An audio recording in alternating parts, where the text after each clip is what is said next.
इस वीडियो को बनाने में मुझे तो बहुत टाइम लगा, लेकिन इसका टाइटल देखने के बाद तुम्हें आधा सेकंड भी नहीं लगा होगा इसे क्लिक करने के लिए। तो हाँ, आज हम इसी टॉपिक के बारे में बात करेंगे कि क्या मूवीज एंड सीरीज में न्यूडिटी सच में इंपॉर्टेंट है। तो इसका जवाब है हाँ और ना। तो इसे हम कुछ मूवीज का एग्जाम्पल लेकर समझेंगे। तो न्यूडिटी सिर्फ दो ही वजहों से मूवीज में दिखाई जाती है, या तो वो कहानी का एक इंपॉर्टेंट पार्ट होती है या फिर वो बस ऑडियंस का ध्यान खींचने के लिए ही होती है। तो अगर तुमने हिटमैन का पहला पार्ट देखा हो तो उसमें एक न्यूड सीन आता है जब एजेंट 47 और निका बोरोनिया एक साथ रात गुजारते हैं और निका उसके पीछे लगी है, लेकिन एजेंट 47 है सख्त लौंडा और फिर सुबह वो उसे किसी और तरीके से रिझाने की कोशिश करती है, लेकिन अपना मेन लीड इन सब चीजों से दूर ही रहता है और फिर एंड में उस सीन का कोई कंक्लूजन नहीं निकलता। तो उस न्यूड सीन का कोई मतलब नहीं था, वो बस तुम्हारी ठरक खड़ी करने के लिए ही था। लेकिन ऑन दी अदर हैंड, अगर तुमने एनिमल मूवी देखी है तो तुम वो न्यूड सीन मरते दम तक नहीं भूल पाओगे। तो जो सीन उस मूवी में डाला था जिसमें एक्चुअल में डालना होता है, और मुझे खुद को ही समझ में नहीं आ रहा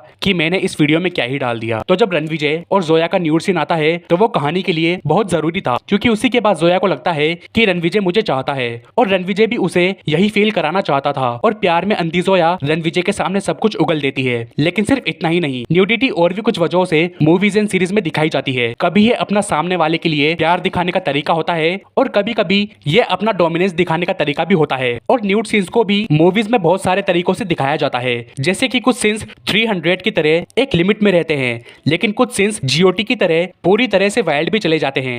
भाई जीओटी का तो नाम ही मत लो, क्योंकि उसी सीरीज ने बहुत से मेकर्स को न्यूडिटी दिखाने के लिए इंस्पायर किया है। तो शायद अब हम समझ चुके हैं कि मूवीज में न्यूडिटी क्यों जरूरी है। बस मुझे एक चीज और समझनी है कि मैंने ये वीडियो क्यों बनाई। तो बस इस वीडियो को यहीं खत्म करते हैं। बाकी न्यूड सीन चाहे इंपॉर्टेंट हो या फालतू, मजा तो